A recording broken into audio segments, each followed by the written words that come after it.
This is Mike Corey from ESPN, and you're listening to the Sports Objective Podcast, the unofficial podcast of the Pirates.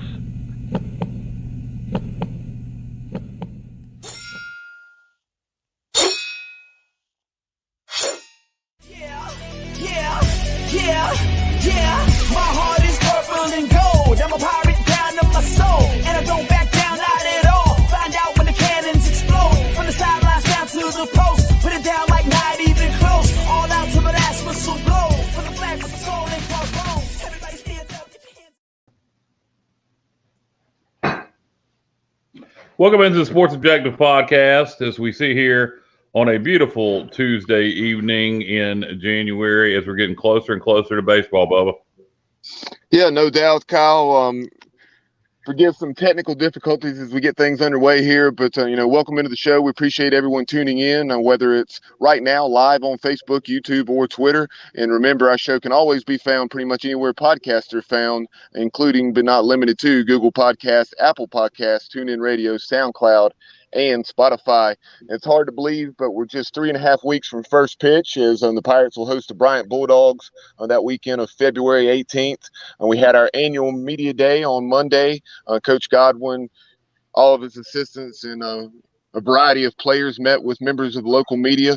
This guy that we're about to introduce was on hand, and the news officially broke today. We have a new play-by-play voice for East Carolina baseball, and that is Scott, better known as Scooter Rogers. Scooter, welcome into the show. Thank you, guys. Thanks for having me on. Absolutely. Appreciate you coming on such a short notice. I really wanted to talk about everything that has transpired in a hurry for you. We found out, very shortly after the Super Regional last year out at Vanderbilt, that Corey Gloor would in fact be moving on to be the director of broadcasting for the Tulane Green Wave. And Corey did an excellent job from 2016 to 2021. And now it's, great to have a new chapter behind the mic, so to speak. I'm glad to have such a diehard Pirate on board, somebody that's very familiar with the program. Just take us back. I'll talk about that happening way back in June. When did the process really start for you, and how did things go? So first off, I really started receiving some communication last week, and I think it was last Monday, talking about the possibility of this, and had an interview with Megan Hinchin with Learfield Tuesday of last week. And after the interview process, went to my professors with me still being a student here at ECU, got it cleared from them to make sure, I could get out of class and that it would work with scheduling, that sort of thing. And once it got cleared by all them, they basically said, this is too good of an opportunity for you at your age and where you're at to turn it up. So once I got that pretty much worked out, we had a follow-up call the next day, which was Wednesday. Told them, I had everything worked out from the school aspects. And once I told them that, they offered me the job, and I gladly accepted. Jared, you said you found out this opportunity might present itself last Monday, so a little over a week ago. When did you apply for the job, or did somebody reach out to you about the job? They actually reached out to me about the job. It was I got a call from Henry Hinton with IBX Media last Monday, and he said, they had some hiccups with finding some people to do this. And he said, I think you would be a great fit for the job. He said, would you be interested? And I said, absolutely. And he was the one who kind of put it all together with Learfield and got me in touch with them to get the process started. What's your background, Scott? What's you're a young guy, you're 21, you're still a student in East Carolina. I read briefly today online, you've been doing, I guess, some PA work for Greenville Little League, et cetera. What's your background with broadcasting and your background with baseball? So really, once I stopped playing baseball, which was right after Little League, I really got involved with the Little League program here, and in a volunteer role, just helping out in the field, that sort of thing. And then when, they kind of realized, hey, he really likes the behind the scenes stuff, being in the press box, that sort of stuff. They brought me on as a scorekeeper, which is scorekeeper duties include, running the scoreboard for the game, keeping the book, and PA announcing. And as I started getting older and, my voice started changing, I kind of realized, hey, I got a deep voice, and people, would always come up with me and say, hey, you sound great. You should really do broadcasting or something like that for a living. And, more and more people started saying that to me through over the years. And I said, hey, maybe I actually got a shot at doing something like this. And it's really, really transpired over the last really 2 years, I would say. In 2019, J.H. Rose High School brought me on to start doing football and basketball games for PA. And then I think it was last year during COVID. My first game at ECU doing PA was when they played Duke, which had very limited fans there. That was one thing I always remember from that game. But that's kind of how over the past 2 years, I've really grown into a PA role. And then broadcasting from a play-by-play perspective, during the 2020 season, Greenville Little League, we started broadcasting all the games because we couldn't have any fans. We only had 25 fans in attendance for all the games in 2020. And so, which, as most people know, Little League in Greenville is a big, big deal. And we have mega crowds for most of our games. And, we could not keep all those people away without seeing games. And so we came out, and Chris Riddle, who was one of our umpires, came up with a really, really good broadcast of the games. And so I started doing play-by-play for some of those. And also I filled in a couple times with 94.3 The Game doing Rose High football play-by-play when they've needed someone to step in as well. So I've got that play-by-play experience on a, I would say, limited basis. But, that was one thing I stressed to Learfield and ECU was, hey, if you give me this job, this 100% of my devotion is going to be towards this, and I'm going to work as hard as I can to become the best play-by-play announcer in all of college baseball. So what are you doing in the meantime? And I'm sure you've done this beforehand. You mentioned doing the play-by-play for Little League. You mentioned doing the play-by-play for Rose. So right now, getting this opportunity, it's a hell of a jump from Little League to Division I baseball and a top 20 premier Division I baseball team. And what are you doing right now to work on your play-by-play skills? I'm sure. Are you going on YouTube and turning down ball games and voicing over and stuff like that? Really the first thing that I've done is I've gone back to last year and listened to a lot of Corey Gloor's broadcasts and just listened to, how he describes plays, how he does promos, because a lot of people don't realize promotions are a big part of the play-by-play aspect, especially from a marketing standpoint, because people pay obviously top dollar to get their name out there, and they want you to sound at your best when you say their announcements. And, listening to him, taking notes on how he says things, listening to how he talks to Coach O during games is another big thing when you have a color guy. And, I would say one of the biggest, not difficulties, but one thing that is going to be hard to do, which is hard at any level for baseball, because there's so much downtime in between pitches and stuff like that. But one thing that Corey did so well on was the road games when he did not have Coach O there to do color and just continuously, talk and carry on that conversation. So, but like you just said, really this coming week, I'm going to be watching many major league games, many ECU games, and really start voicing over and really start perfecting my announcing as we get closer to the season. Now, Scott, you bring up Coach O, Dr. Gary Overton, winningest coach in East Carolina baseball history, has been a color analyst for a long, long time now. So just talk about the luxury of having such an excellent color analyst like Coach O, who not only does a great job with the broadcast aspects of it, but has a tremendous knowledge of the game, has served as a regional coordinator throughout the NCAA tournament, and so on and so forth. It's first off, it's a complete honor to have him on the broadcast for what he's done for East Carolina athletics. And, I've joked with many people over the past week, he's, as many people know, Marvin Jarman and his association with Rose High School, he's really the Marvin Jarman of ECU. He's been here forever. He knows everything about ECU baseball, everything about ECU athletics.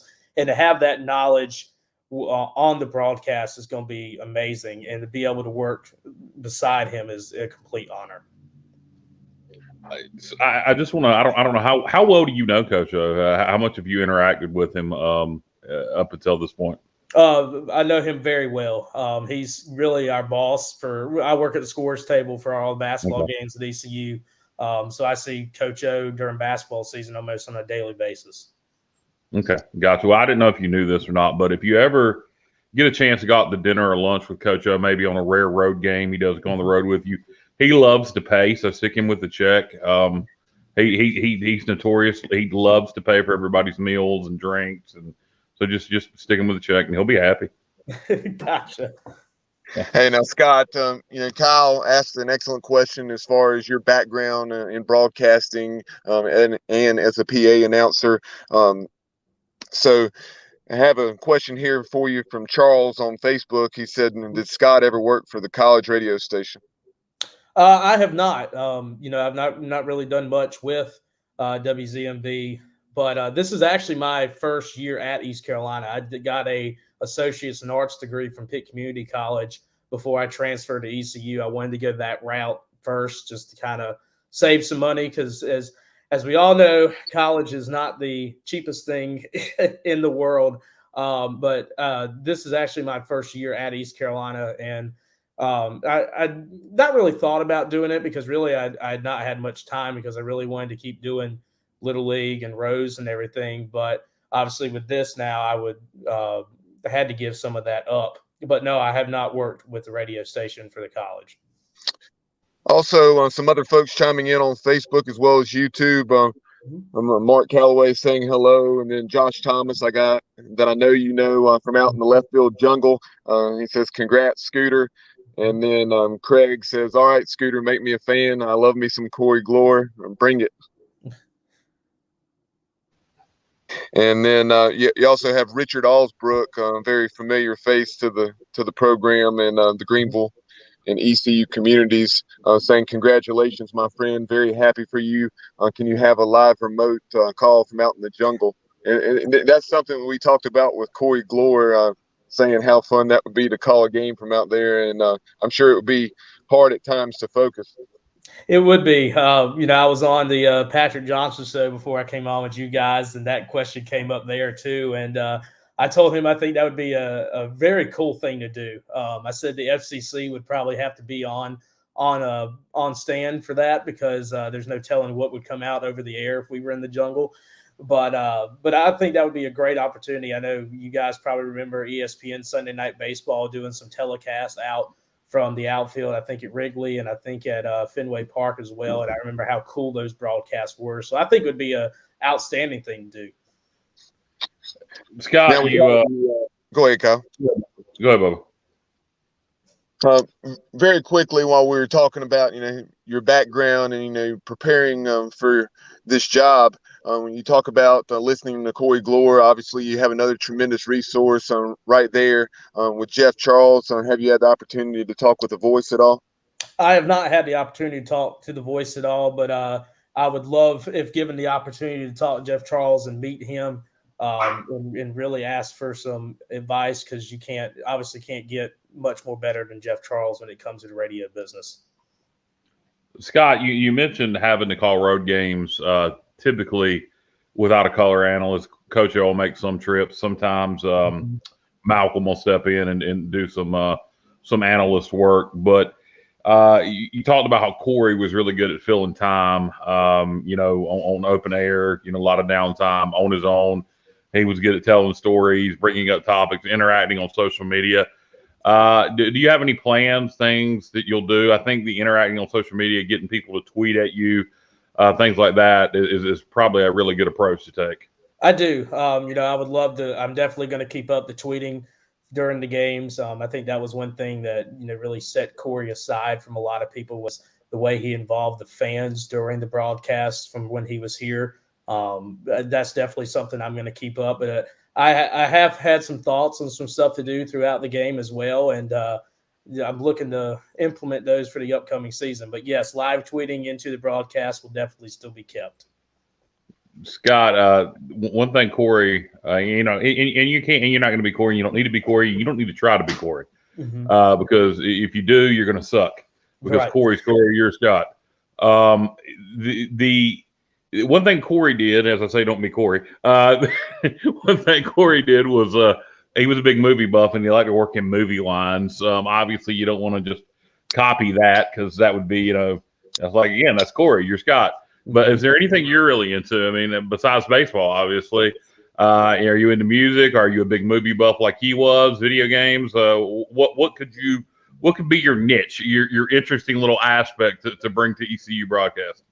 One thing that I really have enjoyed with Little League doing those is, we did a questionnaire for all the players for that broadcast and had them write down, their favorite food, their favorite subject in school, those sorts of things. So I think somewhere on that side, I think would be an interesting twist to these broadcasts. Maybe not necessarily doing a questionnaire for every player, but really sitting down and really getting to know these players and kind of letting the audience know, these players have a life outside of ECU baseball and what the players like to do, that sort of thing. Like at Media Day the other day, everybody was asking who had the best hair on the team, and everybody was saying Zach Agnos more than likely. Stuff like that I think is cool to add to the broadcast. You can ask my girlfriend. She gets very irritated with me a lot of times on movie nights because I'm not a big movie guy. I can probably count on my two hands how many movies I've watched from start to finish in my lifetime.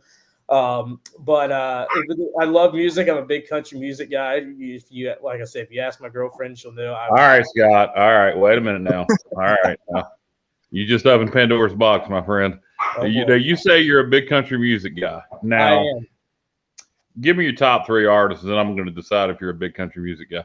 My top 3 artists right now would probably be Luke Combs at the top.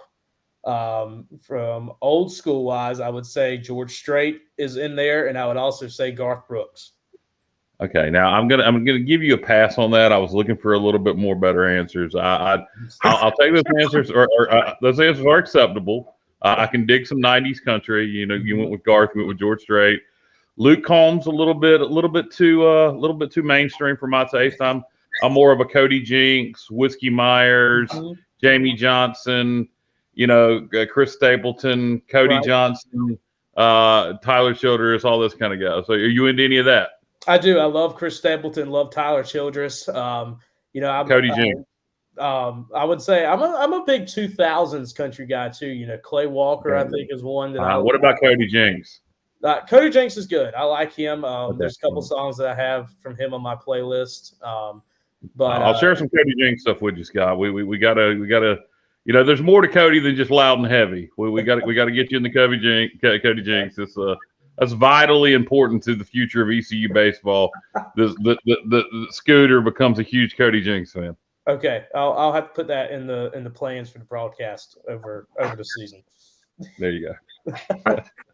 Now, Scooter, going back to that topic of the players, pretty natural segue onto Mark Calloway's question on YouTube. Going back to what you were saying as far as questionnaires and getting to know the players and personal interests and so forth. But Mark said, "Have you met the team yet?" Obviously, you're a student, so I'd imagine at least some of the guys. Yeah, I've not met the whole team as a whole yet. I have had the opportunity to talk to Coach Godwin. I talked to him yesterday at Media Day. Talked to Blake Hardigree for a while at Media Day as well. Talked to a lot of the coaches as well. But I've not met the team as a whole yet. But I am looking forward to. Obviously, I'll be traveling with the team for road games. I'm very looking forward to getting to know the team very well throughout the season. And Scott, in addition to Corey Gloor and Jeff Charles, I know, who are some of those other broadcasters out there, whether it's more on the radio side of things, or maybe it's, television play-by-play, who are some of those broadcasters that you really enjoy listening to? And, while, like Kyle said, focusing on being yourself, really, take some things from them because, obviously, anybody that wants to improve in whatever field they're in, it wouldn't be very wise, to not take a look at your industry's top talent. Right. Yeah. Off the top of my head, I would say some of my favorites. I'm a big Atlanta Braves fan, so I love listening to Ben Ingram and Jim Powell on the Braves radio network. With my involvement with Greenville Little League, as many of you know, Brian Weingart's our commissioner, is a diehard Detroit Tigers fan, and he loves listening to the radio, listening to games on the radio. Growing up, that's how he listened to the game, so he still does it. So I really have come to like Van Dickerson and Jim Price with the Tigers radio crew.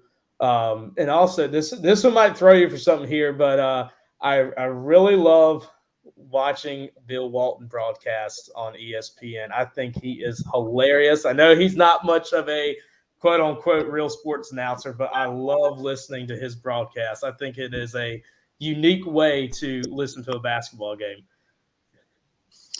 Scott, we have Jared Plummer chiming in on Facebook. Obviously, Jared's a member of that left field jungle. He says, what's your favorite part of being out in the jungle over the years? And then a second part of that question, or a second question, I should say, is who has the strongest megaphone game? Strongest megaphone game. I'll answer that one first. It has to go to Brian Dilday. He's the kind of the original one out there, and he comes up with a lot of great lines for those left fielders. But I definitely, Brian Dilday has the strongest megaphone game. But in terms of being out in the jungle and how special it is, meeting so many people out there and becoming lifelong friends with them. I can't, we have a group chat with a lot of guys from out there that, we text and talk to each other daily pretty much about so many different topics in the world and ECU. But, you just meeting so many people and going out there and seeing, it's the same faces every single game. That those guys are going to be there every single game. And I think that's what makes ECU baseball and the jungle so special. Scott, I don't know if you've given this a lot of thought yet. It's probably a little early in the in the game for this, so to speak. You look at what Corey did, turning the ECU baseball play-by-play into being the director of broadcasting down at Tulane. Chris Haymeyer left here and is the director of broadcasting down at Campbell now. Have you given that thought? What an opportunity this is. You're still a junior in college, like you said. I mean, this is something that if you do well at it, you who knows what it could lead to down the road. Right. Yeah, that was my exact thought. A lot of people say, with any job, if you get your foot in the door at the right time, it could be, it opens up so many doors of opportunities. And, I think this is exactly one of those. If I stay in this role, hopefully for the next however many years, it could open up so many doors for me for opportunities I can't even imagine. And I'm beyond thankful for this opportunity. Yeah, and as you talk about this opportunity, and like Kyle referenced early on, the Pirates are in the top 15 of pretty much every poll that's come out, as high as 8th in collegiate baseball. So from that standpoint, obviously we're going to have you on. We're 3.5 weeks from first pitch. Obviously you've had a lot going on, but in this, as closely as you follow the program, what's your early take on this ball club? I mean, sure, you lose tremendous talents, guys like Gavin Williams, Thomas Francisco, Connor Norby, etc., but a tremendous amount of talent returning with the way Coach Godwin and his staff have recruited. So just talk on your early take of the 22 Pirates. Yeah, like you said, they did lose a lot in terms of Gavin Williams, Thomas Francisco, those guys. But this is a deep club still. There's a lot of guys coming back with their 5th year. And, I was talking about that with someone today, how deep this team is. You got so many veterans in the infield that would probably be your starting lineup right now in terms of Josh Moylan, Zach Agnos, Ryder Giles, Alec Makarevich, which, speaking of Alec Makarevich, if you followed him throughout the year with Summer League ball, he had an outstanding summer. It was amazing to see what he did down with the Morehead City Marlins. But, I think one position that I'm really curious to see how it's going to go this year is catcher. I heard a lot of good things on Ryan McChrystal yesterday at Media Day, and I think that's, as a baseball person, I know how important the position of catcher is to a pitcher, and not only just a pitcher, but to the team in general. So that's one position I'm really intrigued to look at. But I think the outfield is going to be in great shape. Obviously, I heard Riley Johnson can play pretty much anywhere out there in the outfield. You still got Bryson Worrell, who can play pretty much anywhere in the outfield. Lane Hoover as well. So it's a deep team, and I'm really looking forward to seeing them play this year. Scott, you look ahead at the broadcast. You're doing the radio broadcast. There was some crossover last year on certain games where ESPN Plus, there wasn't an ESPN Plus crew, and they utilized the radio broadcast over top of the ESPN Plus video feed. I don't know if that's going to be done any this year. Have you thought about that? Does that mean anything to you that all of a sudden here you are called Little League Baseball last year, and now you may be calling a game on an ESPN affiliated broadcast? It's amazing, honestly. Obviously having the Little League Softball World Series here last year and for the next future years at Elm Street Park, seeing ESPN and meeting so many of those broadcasters and being around the crew, there's a lot that goes into TV production, especially in sports. And, being around those guys and seeing the prep that they do, it's a big job.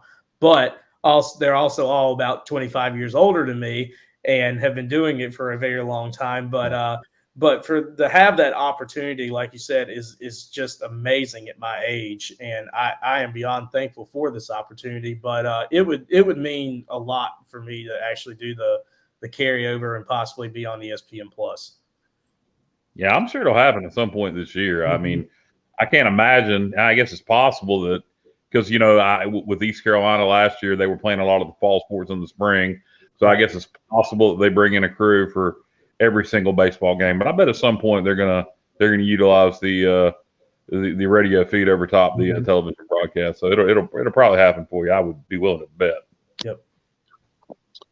And Jared chimes in again, Jared Plummer, that is, on Facebook, kind of piggybacking on what he was asking earlier, but more specifically, what are some of your favorite moments in the jungle, maybe specific games and moments within those games, and a big home run or two, and favorite baseball moments in general outside of East Carolina. Mm-hmm. Some of my favorite, really my first, I would say, big memory from the jungle was I think I was around 9 or 10 years old. I was out there. I remember we were playing Virginia, and it was when Virginia was going through their really strong stretch of really good teams, and I remember I think it was a late inning home run, and Jack Reinheimer hit it. And I actually got the home run ball out in the jungle. And I still have that ball to this day with all my kind of collector baseball items. But that was really a big memory that sticks out to me in the jungle. And then, I would say the Quinnipiac team in the regional a couple years ago, that was really special to see how they interacted with us in the jungle and how much they loved it. I would say one of the funniest thing was, I was, like I said, 10 or 11 years old, and Illinois was here for the LeClaire Classic. And, me being a 10, 11-year-old kid, I wanted to annoy the crap out of their left fielder. And for whatever reason, I really wanted a Big Ten baseball just to add to my collection. And I was all over the left fielder saying, where's my Big Ten baseball? Can I get one? Can I get one? And he finally turns around, I think on day 2 or day 3, and he says, I'm going to get the baseball and I'm going to shove it down your throat. And that obviously incited the jungle faithful out there to get on him. But that's probably one of the funniest memories that I've ever had out there. But in terms of baseball in Greenville, being around J.H. Rose last year for their playoff run and watching them win a state title last year, and being around Greenville Little League as well when North State got their World Series run in 2017 is something that I will always cherish, and being a part of that. I made the 8-hour trip down to Warner Robins, Georgia the night before the championship of the regional that year so I could be there to see them win it. And being a part of that is something that I will always cherish. Did you get your Big Ten baseball? I did get that Big Ten baseball. It is in my collection with that Jack Reinheimer ball. Nice. Was it the left fielder that gave it to you? I can't remember if it was the left fielder or not, but I did end up getting it from someone on Illinois. I don't think that left fielder appreciated me too much throughout that weekend. Oh, wow. Now, Scooter, you talk about that experience in the 2019 Greenville Regional with Quinnipiac, and that was a very, that experience with them embracing the jungle rather than, responding in a negative way, that really shows you at its core what the jungle is about as far as creating an excellent college baseball atmosphere and, you see that with so many opponents that come in and they know how to handle it as far as laughing it off and not responding in a way where they're cussing and so forth. Right. Yeah. And we never, all the guys out there when they're heckling the guys, they don't mean any of it. They're just trying to, create, like you said, a great atmosphere, and that's all that they're trying to do. And the ones that do try to make it a negative don't really understand what they're trying to do. And like I said, I've said stuff out there many a times, but it's to make a great college baseball atmosphere. And it's like you said, the ones that respond to it in a positive way, talk back to us, say stuff back to us that's funny. That's what makes those games so special. And it's like the Quinnipiac team. That team will always remember the jungle, and we will always remember that Quinnipiac team. Kyle, do you have anything else for Scott? No, not off the top of my head. Just I would imagine you're going to be getting a lot of phone calls. I'm sure you have already. You'll be getting a lot more of them. And good luck on that first broadcast against Bryant. I'm sure you're going to be nervous. So you seem pretty confident. I imagine it's going to be confident nerves. And very nervous for that first broadcast, but can't wait for it to get here. Just remember, if you screw up, it's okay. Everybody screws up. Just keep going. That's right. But as the year goes on, we have extra innings right here on the Sports Objective each and every Sunday afternoon or evening, just depending on when the games wrap up. It's usually about 7 or 8 o'clock, and we'll take a look back at that week's games. 3, 4, 5 ball games, whatever the Pirates have played, and we look forward to having you on throughout the season. In the past, we've had on Corey and Coach O on a regular basis, and we look forward to continuing that this year with you. Absolutely. Looking forward to it. Appreciate your time. We know you've already had several interviews today and have more scheduled. So we'll certainly respect your time, but we'll have you back on the show very soon. Appreciate it. Awesome. Thank you, Bubba. Thank you, Kyle. Thanks for having me on. All right. Thanks, Scott. Absolutely. Go Pirates. Yes, sir. Go Pirates. Bubba, got anything else? Excellent conversation there with Scott, better known as Scooter Rogers, the new play-by-play voice of East Carolina baseball. And no, Kyle, that was pretty much it. A little bit of an impromptu show, but we had heard in the last several days, I guess, going back to last Wednesday, I'd heard from a very reliable source that this was going to happen. But when I reached out to Scott, obviously he could not spill the beans. But very glad to hear that he got excellent news today, and we look forward to having him back on soon. And hey, it's 3.5 weeks from the start of the season. Before we get out of here, I will go ahead and plug our NCD1 baseball preview. 17 D1 programs around the state of North Carolina. We've caught up with 9 head coaches, including our very own Cliff Godwin. So definitely check those out on our YouTube channel. And we've caught up with other opponents such as Justin Hare, down at Campbell, and then also Coach Pollard from Duke, Coach Forbes from the University of North Carolina, and a whole lot more. So definitely check those out if you love college baseball.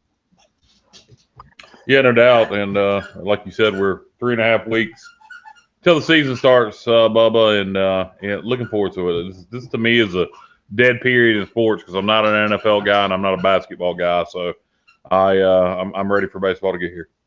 Yep, it will be here before you know it. It's hard to believe that it's just around the corner, and Pirates looking to have another tremendous season and host another regional, and hopefully this time host that first super regional since hosting Tennessee way back in 2001 at Granger Stadium.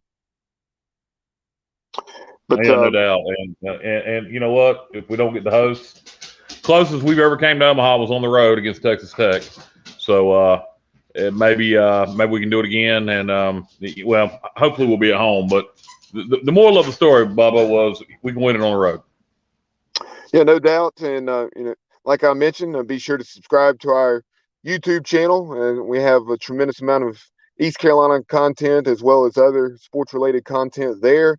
Also, like and follow us on Facebook and, Follow us on all of our social media, on Twitter and TikTok at The Sports OBJ, and on Instagram at The Sports Objective. For Kyle Barber, I'm Bubba Rosenbaum, and you have been watching and listening to The Sports Objective. Have a great week, everyone. Go Pirates.